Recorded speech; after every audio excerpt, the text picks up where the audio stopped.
Good day, everyone. I am James Malan from BSc 1-9. Today, I'm going to present the relative deprivation theory and general strain theory.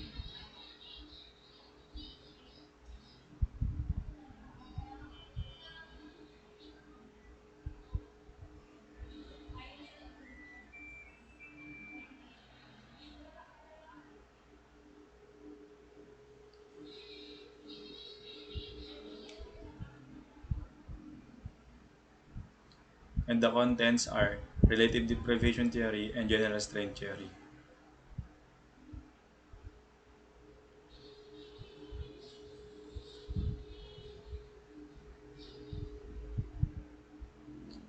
Relative deprivation theory, defined as an actual or perceived lack of resources required to maintain the quality of life, diet, activities, materials, possessions to which various social economic groups or individual within those groups have grown accustomed or are considered to be the accepted norm within the group.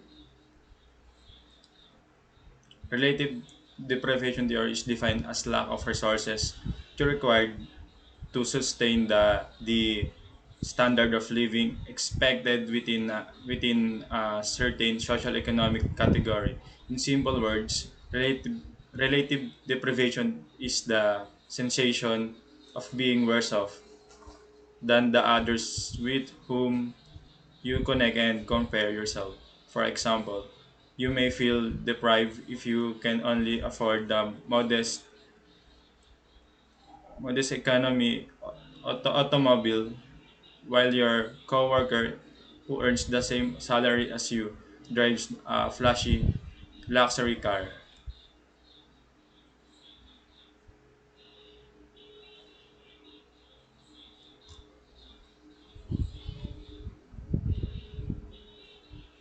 Relative deprivation theory history. Development of the concept of relative deprivation is often attributed to American sociologist Robert K. Merton, who studied on American soldiers during World War II, revealed that soldiers in the military police were far less satisfied with their opportunities for promotion than regular GIS. Relative deprivation history.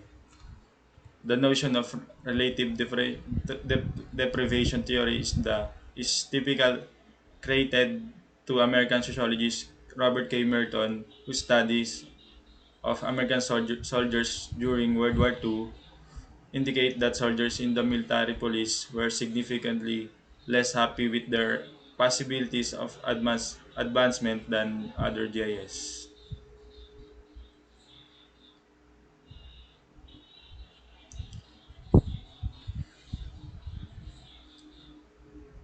In proposing one of the first formal definition of relative deprivation, British statesman and sociologist Walter Runciman listed four required conditions. First, a person does not have something. Second, that person knows other people who have the thing. Third, the person wants to have the thing. And fourth, that person believes they have a reasonable chance of getting the thing.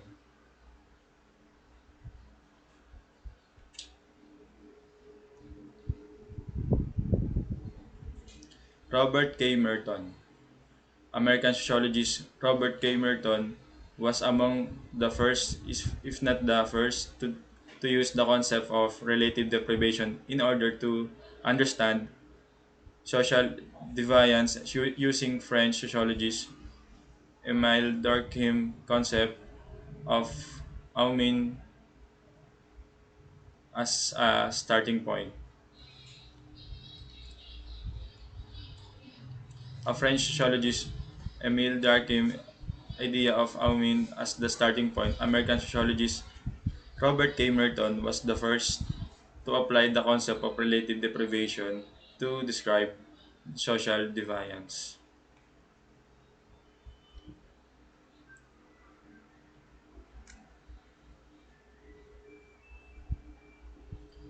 Critics of relative deprivation theory.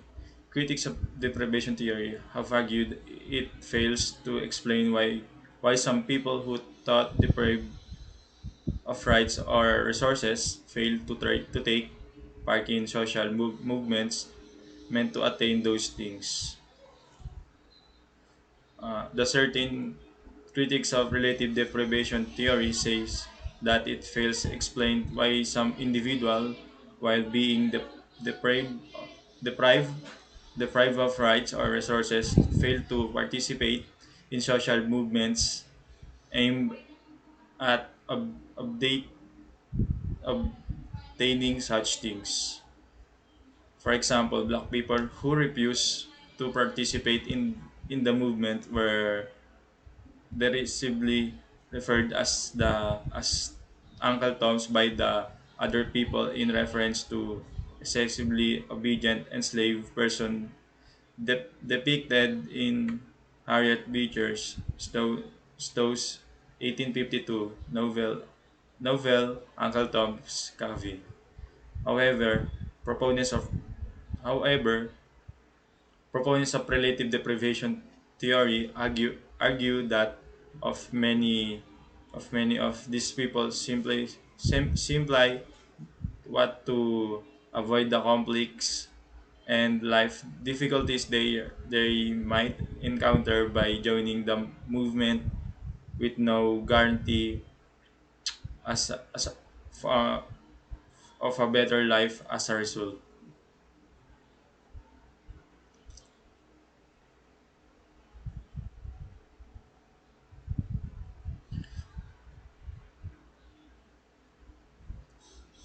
What is relative deprivation theory as a social movement? According to relative deprivation theory, people who are satisfied with their present condition are less likely to social seek a social change. Social movements arise as a response to people perception that they have been deprived of their fair share. Rose 1982. People who are content with their current situation are less inclined to pursue social change.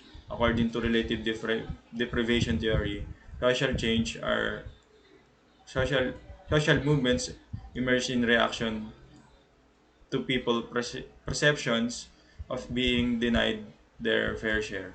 Relative deprivation is defined as the psychological condition that happens when individuals believe that their own attainments or the attainments of their community fall fall short of their expectation.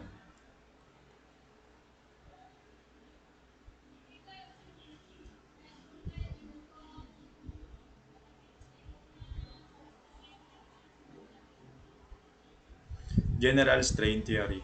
General strain theory is measured by the magnitude and duration of particular negative events or relationships. The theory looks at those key elements and then looks at the amount of strain caused from those two elements, and the higher the magnitude and duration of negative event or relationship, the possible increase in an individual strain.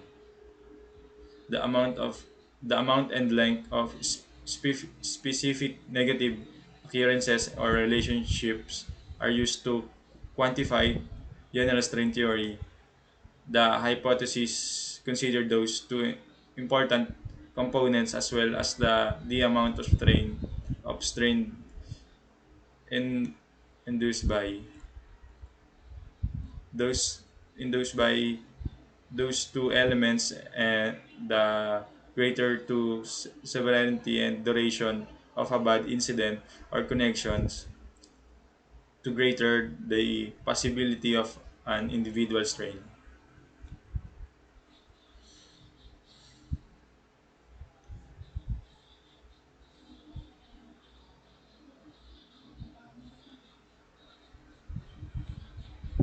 Who develop? the general strain theory. Robert Agnew developed the general strain theory, sometimes referred as GST in 1992. The theory recognized that people in society are placed under several different forms of stress depending upon the type of stress they encounter. There is a greater livelihood that certain individuals may choose to commit a crime. In 1992, Robert Agnew proposed the general strain theory, sometimes known as GST. The approach recognized that people in society are subjected to variety of stresses. Certain persons are more likely to commit a crime depending on sort of stress they are subjected to. Agnew discovered that the men and women have distinctively different reactions to strains they encountered in society, depending upon the severity of the strain being experienced on a personal level. An equitable response increases the risk of criminal conduct occurring.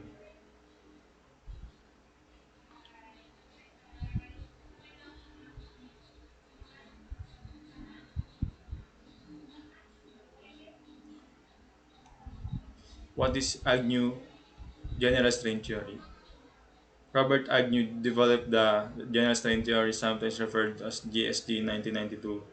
The theory recognized that people in society are placed under the several different forms of stress, depending upon the type of stress they encounter. There is a greater likelihood that certain individuals may choose to commit a crime. The approach recognized that people in society are subjected to a variety of stresses. Certainly, person are more likely to commit a crime depending on the sort of stress they are subjected to.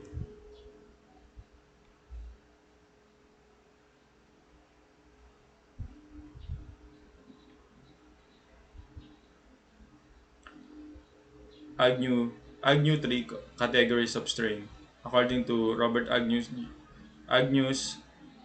general strain theory, strain is based on three different factors. First, failure to achieve positively valued goals.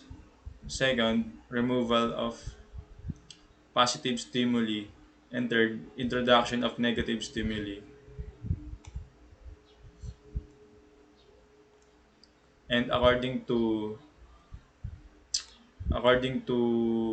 Agnew, strain can occur in all strata of the population and is not a class-specific phenomenon. It tries to explain how strain leads to criminal acts. He assumes that stress leads to negative emotional states such as anger, violent behavior, or depressions, the use of drugs, which are con, con, convincing to different delinquent behavior without the adequate copying skills.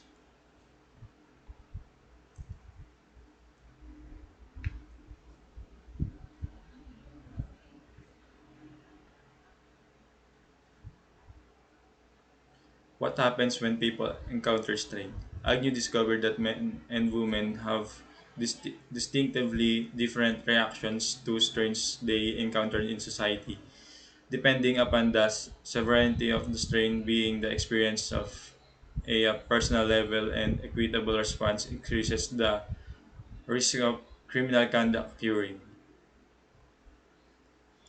Agnew, Agnew observed that men and women react to social stress in quite different ways. Unequal reaction rise the chance of criminal behavior occurring depending on the intensity of the strain being experienced on a personal level.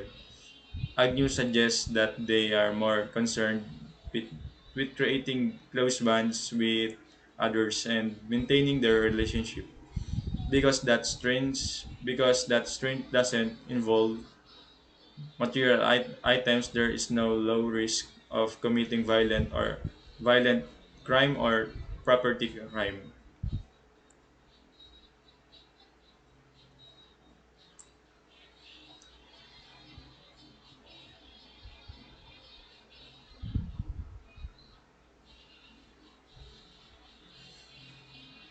The characteristic of that lead to lead crime. Agnew suggests there are four characteristics that can be seen in specific strains on people that will increase the chance that they will commit crime one day. First, when is seen as unjust. Second, when a strain is perceived as being high in magnitude. Third, when a strain has been associated real or perceived with low levels of social control. Fourth, what a strain creates pressures or incentives to engage in copying that includes criminal conduct. In these characteristic categories and definitions, Agnew attempts to explain their higher rates of delinquency that that are found in men when compared to women. General strain theory looks at gender difference and how strains are perceived.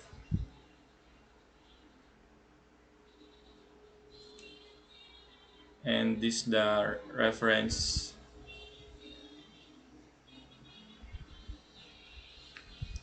and the quotes for today is motivation is what gets you started. Habit is what keeps you going. Jim Ryan. Thank you for listening.